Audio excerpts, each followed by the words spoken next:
Retirement के बाद ब्रजभूषण जी उर्फ पंडित जी के साथ कुछ उल्टा ही हो गया।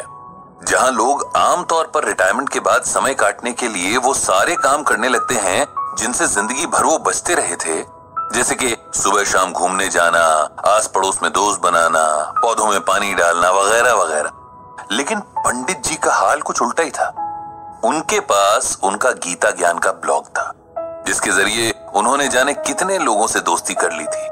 उनकी कंप्यूटर स्क्रीन की एक छोटी सी खिड़की थी जिससे वे सारी दुनिया को देख सकते थे, अपनी बातें कह सकते थे, दूसरों की सुन सकते थे। इस एज में अपना सीखा दूसरों को बांटने की और दूसरों से सीखने की उनकी भूख ही पंडित जी को कभी पता नहीं चलने देती थी कि अब धीरे धीरे बुढ़ापा उनकी हड्डियों पर हावी हो रहा है। जिंदगी धीरे धीरे रेत की तरह मुट्ठी से फिसल रही थी। नमस्कार दोस्तों, आप सुन रहे हैं गीता ज्ञान कुकू एफएम पर। और अब आगे की बात। रोज जाने कितने लोग ईमेल के जरिए पंडित जी से अपनी जिंदगी की परेशानियों का हल मांगते, और पंडित जी अपने गीता ज्ञान से हर बार कोई ना कोई ऐसा हीरा निकाल ही लाते थे जो अंधेरी रात जैसी मुश्किल में भी उजाले की किरण बिखेर देता। लेकिन कई बार दूर के लोगों को समझाना आसान होता है, अपने आसपास के लोगों को बिल्कुल नहीं, क्योंकि तब आप भी उनके दुख में दुखी होते हैं और तब उनके साथ आपको खुद को भी समझना होता है, जो कि दुनिया का सबसे मुश्किल काम है। पंडित जी भी कल रात से ऐसे ही एक डिलेमा में फंसे हैं। उनके बहुत खास दोस्त रविकांत दुख की नदी में डूब रहे हैं और पंडित जी को समझ नहीं आ रहा है कि कैसे अपने दोस्त को डूबने से बचाएं। क्या कहें ऐसा कि उनके मन को हिम्मत मिले। कहने जाते भी हैं तो अपना ही गला रुआंसा हो जाता है। रह रह कर बस पुराने वक्त की यादें आंखों के आगे आ जाती हैं। यादें जिनमें वे खुद हैं, उनकी पत्नी है रविकांत हैं और रविकांत की पत्नी रश्मि है, जो कल अचानक से उनके दोस्त को अलविदा कहकर अनंत की यात्रा पर निकल गई हैं और पीछे छोड़ गई हैं उनके दोस्त को, जिसके बारे में तमाम मित्र मंडली मजाक बनाती थी कि वो तो किसी के सपने में भी बिना रश्मि के नहीं जाता। रश्मि और रविकांत की कहानी याद करके पंडित जी बार बार भावुक हो जाते हैं। कुछ 40 बरस पहले नई नई शादी करके ये दोनों इस मोहल्ले में किराए का मकान लेकर रहने आए थे। दोनों ही बैंक में काम करते थे और कुछ काम की व्यस्तता तो कुछ नए होने के संकोच के कारण मोहल्ले के कम ही लोगों से उनकी जान पहचान हो पाई थी। पंडित जी के दोनों बेटे तब बहुत छोटे थे और रविकांत से पहले उनकी दोस्ती उन दोनों से हुई थी। शायद इसका कारण रविकांत का बच्चों से बहुत प्रेम करना रहा हो। धीरे धीरे बच्चों की ये दोस्ती उनके माँ बाप तक पहुंची और ये चारों भी आपस में बहुत अच्छे दोस्त बन गए। ईश्वर के खेल भी अजब निराले हैं। जिस रविकांत को बच्चों से अथाह प्रेम था, उसी को औलाद के सुख से वंचित रखा। पंडित जी की पत्नी के साथ रश्मि ने जाने कितने डॉक्टर्स के चक्कर लगाए, कितने मंदिरों में माथा टेका, जाने कितने दिन भूखे रहकर व्रत उपवास किए, लेकिन औलाद भाग्य में नहीं थी, सो नहीं मिली। रविकांत ने कभी भी रश्मि के आगे ये जाहिर नहीं होने दिया कि संतान ना होने का उन्हें कोई दुख है, बल्कि वे तो रश्मि को समझाते रहते कि उसे सच को स्वीकार कर लेना चाहिए और एक कमी के पीछे जीवन की बाकी खुशियों को नजरअंदाज नहीं करना चाहिए। हालांकि रश्मि को यह मलाल सदा रहा कि वो मां नहीं बन सकी और वो हमेशा अपनी ममता पंडित जी के दोनों बेटों पर लुटाती रही। समय के साथ दोनों परिवारों की दोस्ती और मजबूत होती गई और हर सुख दुख एक दूसरे के सहारे आराम से निभता रहा। उन दोनों में अलग तरह का प्रेम और समर्पण भाव था। दोनों जहां जाते साथ जाते, यहां तक कि सब्जी लेने भी उनकी पसंद और नापसंद हैरान करने की हद तक एक थी। उनका स्वभाव भी एक जैसा। ऐसा लगता था कि जैसे दोनों की ही पर्सनालिटी एक ही रंग से लिखी गई थी।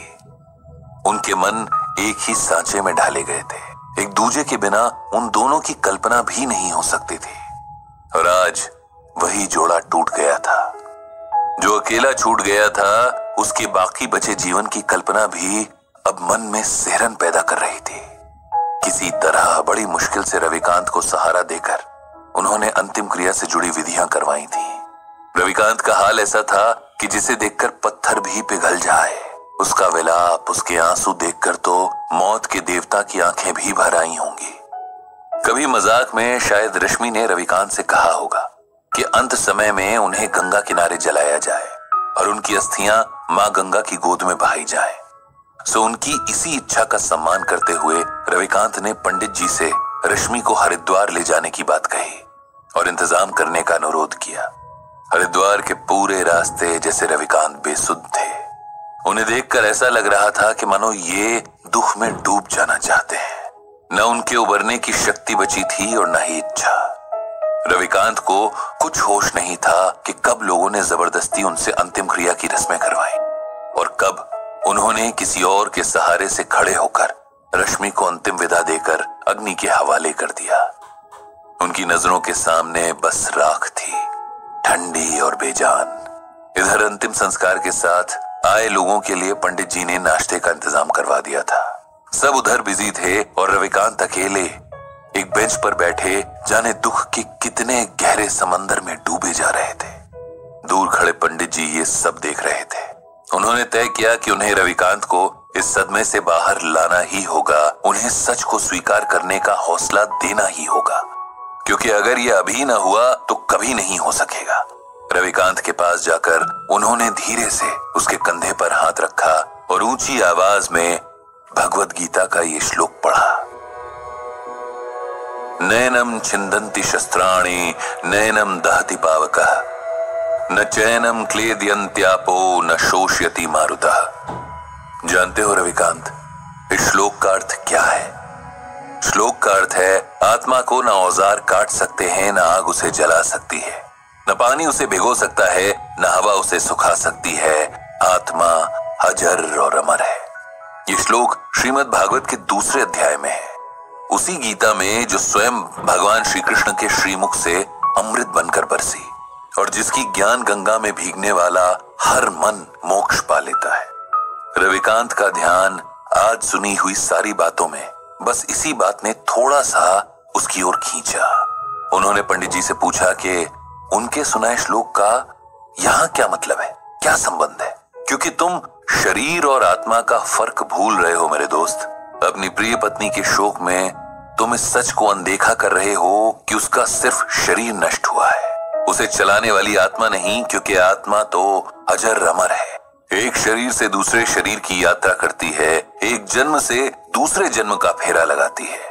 जो मिटा वो मिट्टी थी, जो जीवन शक्ति थी वो अब भी वही है, किसी और मिट्टी में जान फूंकने चली गई है। उसके लिए शोक करना बेकार है, ये उस आत्मा का अपमान भी है। उसे सम्मान के साथ विदा करना ही समझदारी है। यही बात हमें गीता में भगवान श्री कृष्ण अर्जुन को समझाने के बहाने समझा रहे हैं।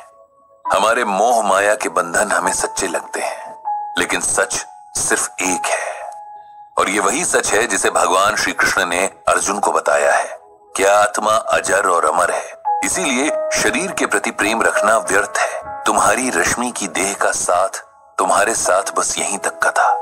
इस सच को स्वीकार कर लो और उसकी मृत्यु को उसी भाव से स्वीकार करो जिस भाव से उसके साथ को स्वीकार किया था। माता पिता, बेटा बेटी, पति पत्नी, ये सब रिश्ते देह से जुड़े हैं। आत्मा इन रिश्तों से आजाद है। वो किसी अभिनेता की तरह बस किरदार निभाने तक देह में रहती है। किरदार खत्म तो आत्मा भी किसी और किरदार को निभाने निकल जाती है। जो अब तक जिया उसकी अच्छी यादों को समेट लो, वही जीवन की कमाई है। उसी के सहारे आगे का जीवन काटना है। उस आत्मा को प्रणाम करो और खुद को शरीर के मोह से आजाद करो। पंडित जी की इन बातों को सुनकर और भगवद गीता के श्लोक की व्याख्या सुनकर रविकांत के मन को ऐसी हिम्मत मिली जैसे किसी डूबते हुए को किसी मजबूत हाथ का सहारा मिल गया हो। जीवन के लिखे को स्वीकार करने की प्रेरणा ने जैसे उसके डगमगाते कदमों में ताकत भर दी थी। उसने तय किया कि अपनी मर चुकी पत्नी की यादों को सम्मान देते हुए अब उसकी मृत्यु की सच्चाई को भी सम्मान देगा और साथ